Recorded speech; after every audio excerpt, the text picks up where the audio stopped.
Come on, keep it going. Oh, thank you, thank you. Well, I'm going to read this off my phone because it's a news report. It's okay if you read that. An 8-year-old woman was recently married to her 4th husband. So this reporter asked her the question of her newly acquired husband. She replied that he owned a funeral home.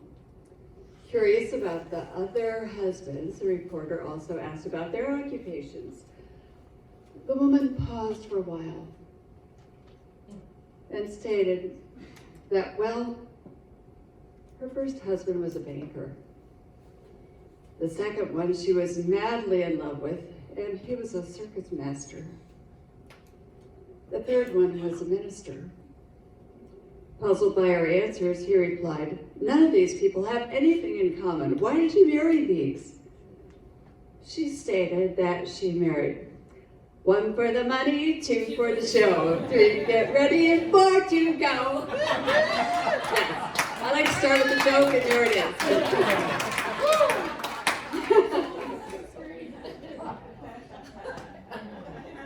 Okay, well this,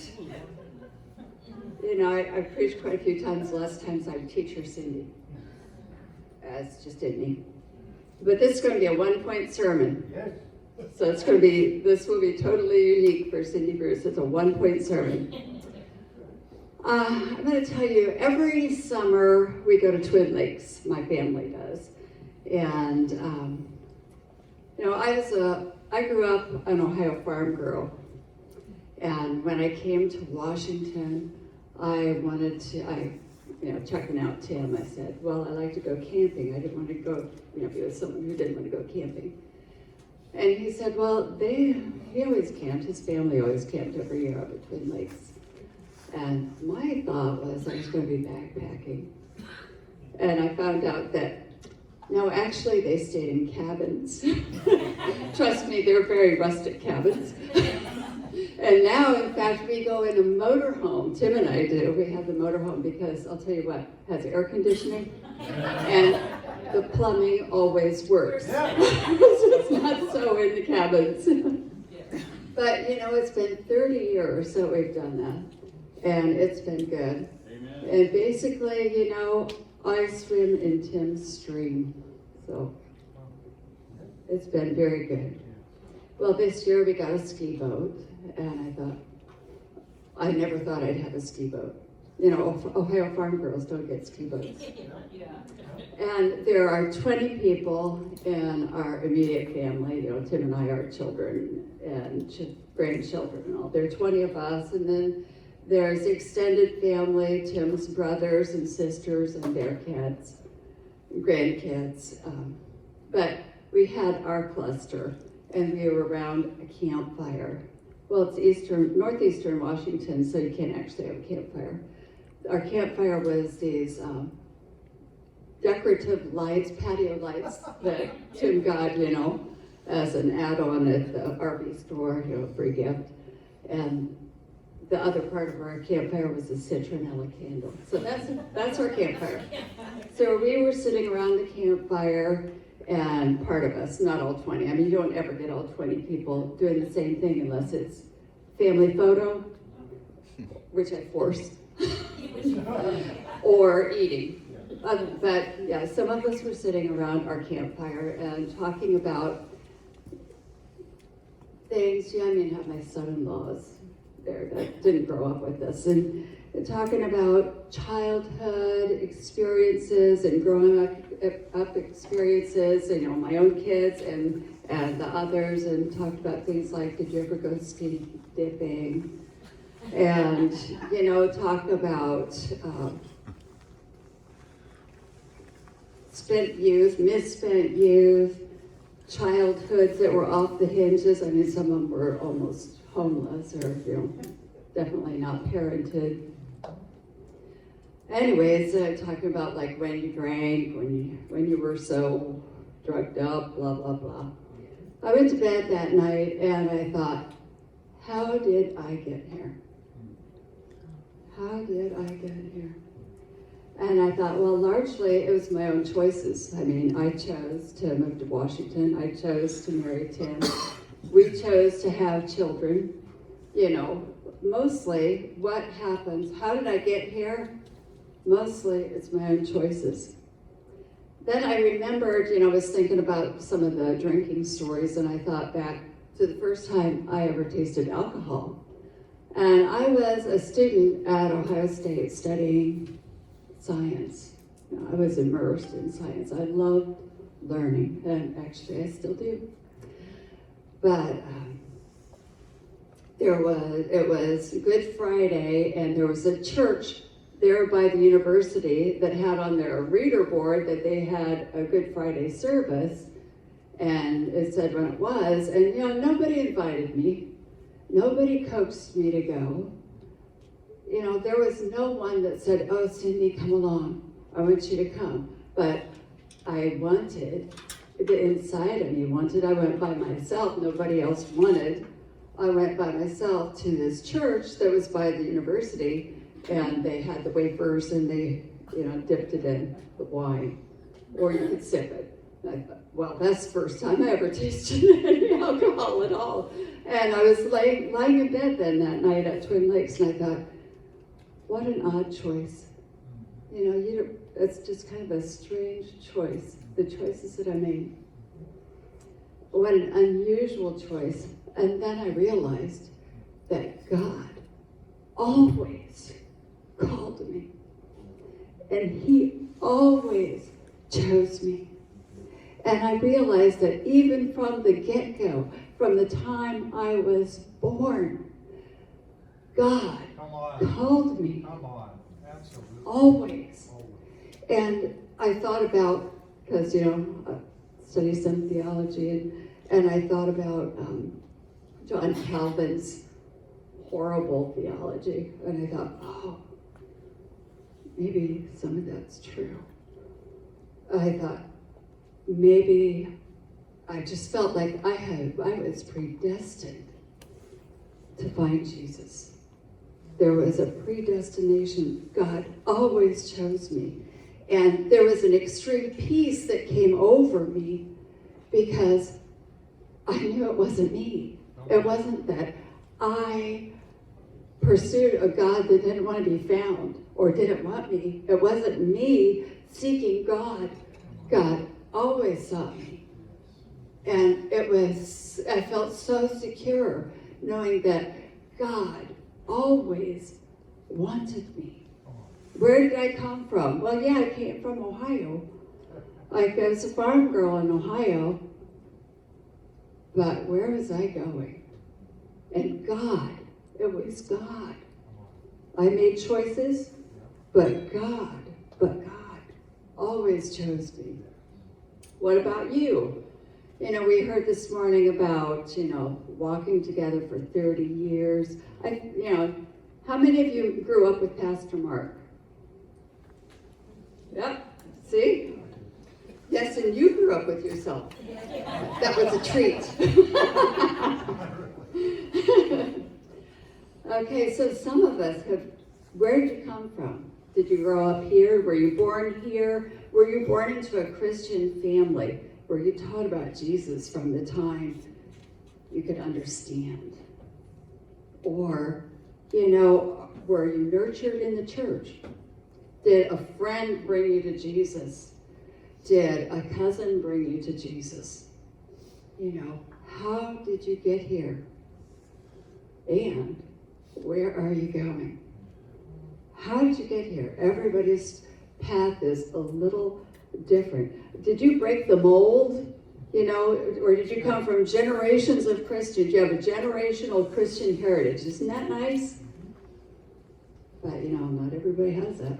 That's for sure. Did you just walk in? Were you homeless? Were you at college and like Edmonds Community College and there was the outreach and somebody brought you to Jesus and bring you here to a New Day church? Everybody's story is a little different. And we look at who's here. Who's here this week? That's always a question. Who's going to be here this week? Well, how did you get here? And where are you going? That's the question. Well, I think Paul addresses this. I'm going to tell you about the Roman church. The Roman church was started, not by some missionary going there. Well, I guess they were all missionaries.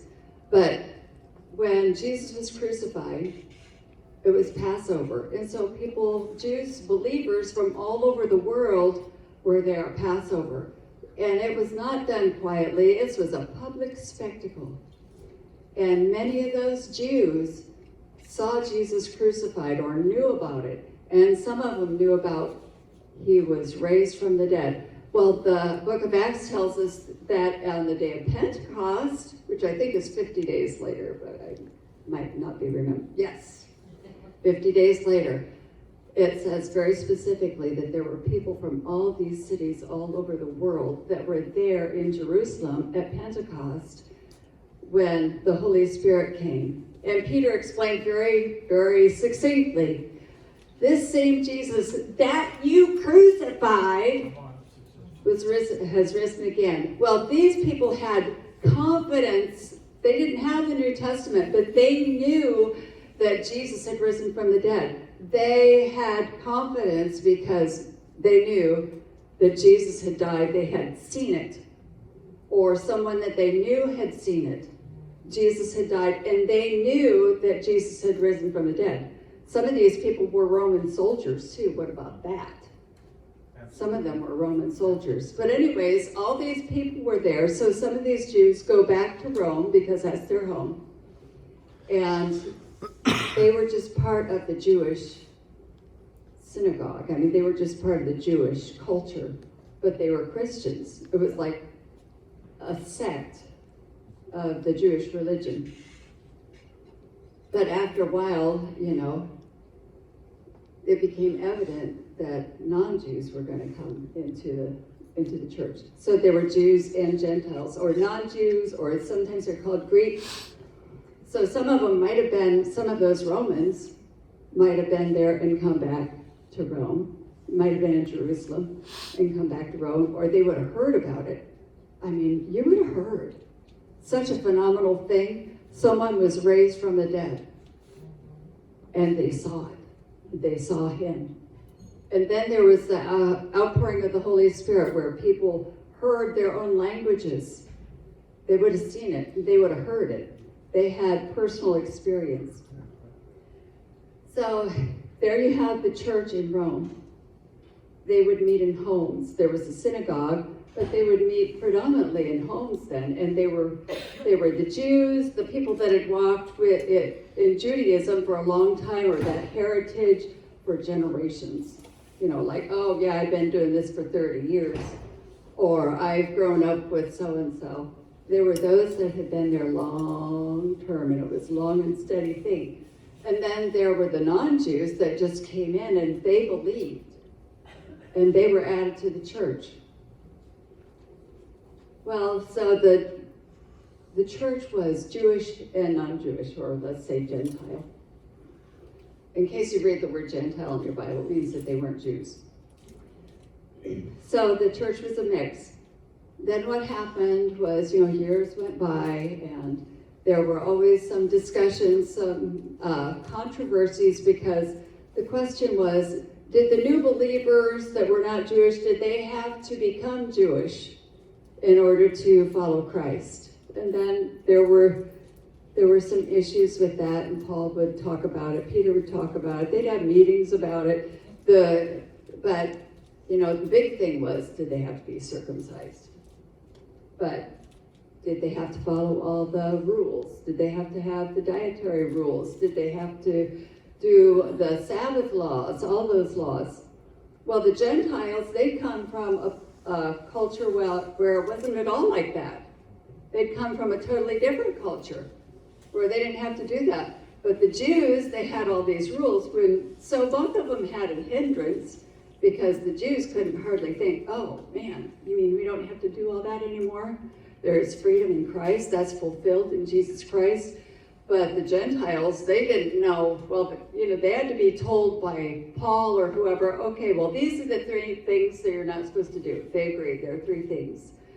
You were not supposed to be sexually immoral. You were not supposed to participate with idolatry. And you were not supposed to eat meat with the lifeblood still in it. Well, I'm not really sure what that is. I mean, that doesn't make a lot of sense to me, but I thought, well, maybe some people would eat meat on a living animal, off of a living animal. Well, that would be horrible. I don't know. Anyways, those are the only 3 things that they were supposed to maintain from Judaism. And so, there you go. There we have a church, and it was growing in Rome. Then there's a new emperor named Claudius. And the emperors, they always had a lot of trouble with the Jews because they were the only ones that would not worship the emperor, would not worship Caesar as they were supposed to do. They didn't really follow the Roman rules very well. So Claudius was angry and frustrated with the Jews, and so he evicted them all out of Rome. So here's the Roman church that was Jewish and Gentile, and the Jews were the leaders because they'd been there. They had Judaism, they had the heritage. They had the depth of understanding. So there were the Jews and the Gentiles, but the Jews had to all leave Rome. So it's only the Gentiles that were left. So, we see people come and we see people go. Well, the Roman church saw people come, and the Roman church saw people go. So all the Jews had to leave. So the Gentiles are thinking, oh man, now what are we going to do? So they just went forward. They grew the church, and they were the Roman church. They were the church at Rome, and they would meet in homes continuously. Then after a while, the Jews came back because Claudius said, okay, you can come back. So the Jews came back, and imagine what it was like to have the Jews come back. Then it was like, oh, this church has been going on without me for these years, and now where do I fit in? Imagine what it would be like if you were one of the Jews that was in Jerusalem when Jesus was crucified, and then you stayed for Pentecost, and you realize that here's Jesus and he is the fulfillment of all the promises of God. And then you go back to Rome, and you have all this heritage, and you are part of the synagogue, you share the gospel, you build the church, and then these others come in and you say, yes, you come on in too. Jews and then non-Jews, it was unheard of to them. They knew that God loved the Jews. They did not know that God loved the world. So it was a whole new mindset to think that others could come in. That they said, they did the work to change their mind to let others come in. And then you have to leave. Like Priscilla and Aquila, they were some of those. They were in Rome. They were part of the Roman church. They had to leave because Claudius said, all Jews get out of here. And then, then they got to come back. So that would be tough. That would be hard. What if you were a Gentile? You'd think, and the Jews might ask, how did I get here? And where am I going? What does the future hold for me? Right. The Gentiles also. Yeah. Okay, well, here they are. They're just living out in their culture that's, at least half the people were slaves in Rome. Just a messy, violent, tough place. And they come to Christ, and they come into the church, and then by golly, they are the church. They're the church that's left in Rome. And then pretty soon these other people, the Jews, come back, and it's like, I don't even know my place anymore. And they think, how did I get here? This is so strange that I as a Gentile, I ended up here believing Jesus, and I am in this church. They would think, how did I get here? And where am I going? At the end of the book of Romans, you see there are 27 people listed for personal greetings, And it's just such a mix. A couple of weeks ago, Pastor Mark was saying, we're such an eclectic mix. Well, they were definitely an eclectic mix also, just like us. So this is why Paul wrote the letter. There was conflict between the Jews and the Gentiles in that church because of having to leave and then coming back, and everything changed and nothing stayed the same. I was thinking, where the Spirit of the Lord is, there is always a movement. It is always flowing. It is never stagnant. Well, this was always changing. And so they would wonder, okay, how did I get here and where am I going? So, how did you get here? How did they get there? Well, they made a choice, but God also had provision. So Paul wrote this letter to the Romans saying that everyone needed righteousness that's in Jesus Christ by faith. He wanted the Jews to know that their righteousness was by faith. He wanted the Gentiles to know that their righteousness was by faith. And then, how did they get there? And he tells them that. He says in Romans chapter 8, verse 29, God foreknew them, and he predestined them to be conformed to the image of the Son. This is the point. This is the one point on my sword. The tip of my sword this morning has this one point. For those God foreknew, he also predestined to be conformed to the image of his Son. He was telling those Roman Christians, that Roman church, every person in that church, that God knew about them ahead of time, and that he predestined them to be conformed to the image of his Son. Just like us today. He knew about us ahead of time, and he predestined us to be conformed to the image of his Son.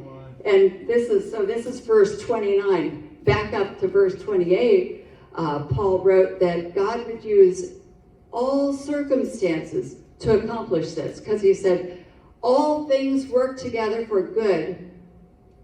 And he was saying that God was going to use everything, every circumstance in their life, whether or not they are evicted from Rome or they come back, or whether or not they grew up in this Jewish heritage, or they had walked with Pastor Mark for 50 years, or whatever, or whether they just walked in off of the street. God was going to use every circumstance to conform them to the image of his Son, because he knew about them ahead of time. So God knew about you before your parents knew about you. And God predestined you to look like Jesus. Come on. And God will use everything. Yes. So this is the message that Paul gave to the Roman church.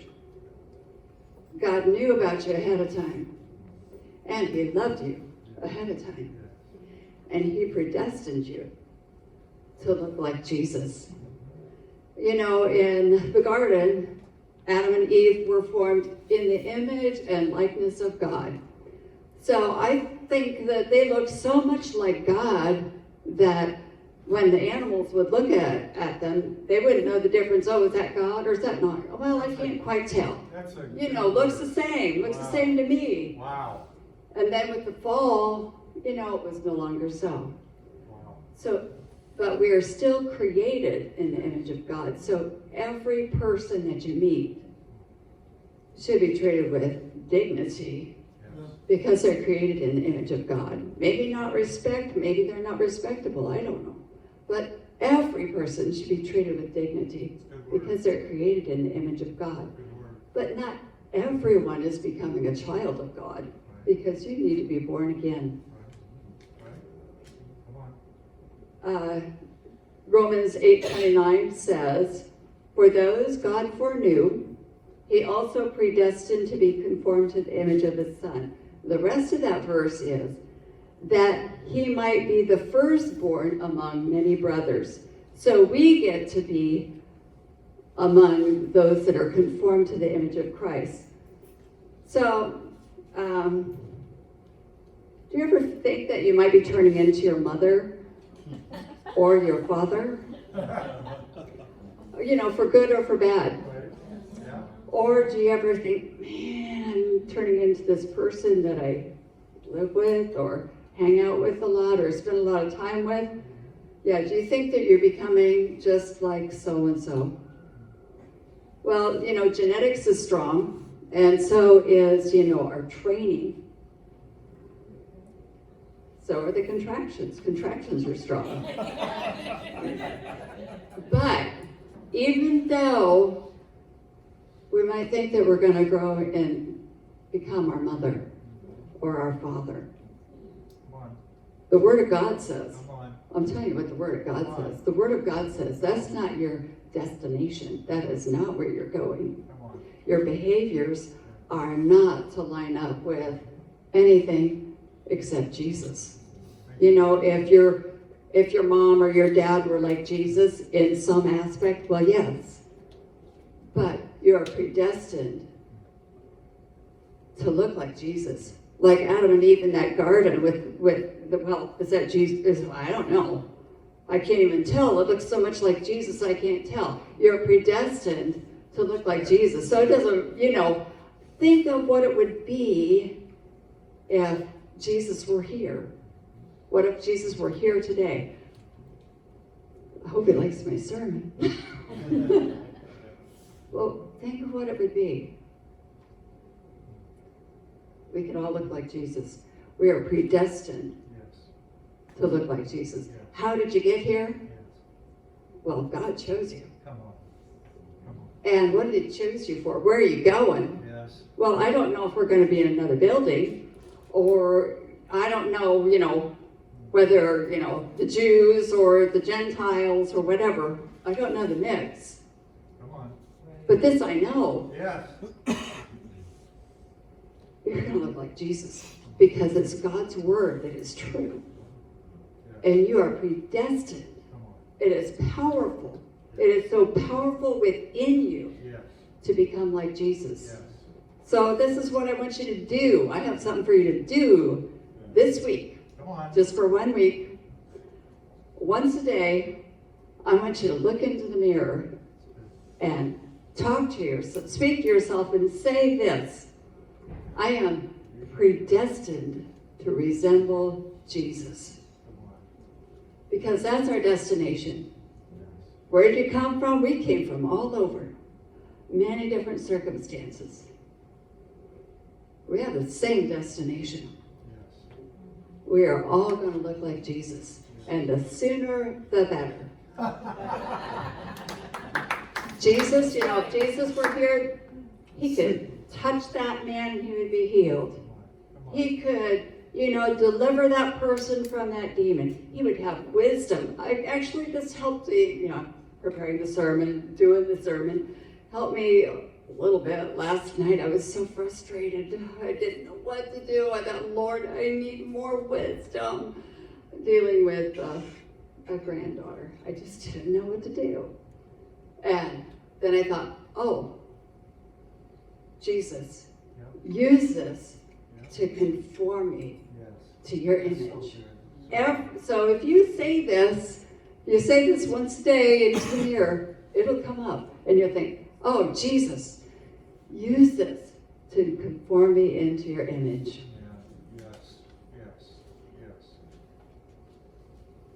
Remember the 80-year-old woman in my joke? Well, she knew where she came from, and she knew where she was going. Well, we are predestined, every one of us, predestined to look like Jesus. Not to look like our mom, not to look like our dad, not to look like our spouse, not to look like our best friend, not to look like our pastor, not to look like our mentor. We're predestined to look like Jesus. Amen. Woo!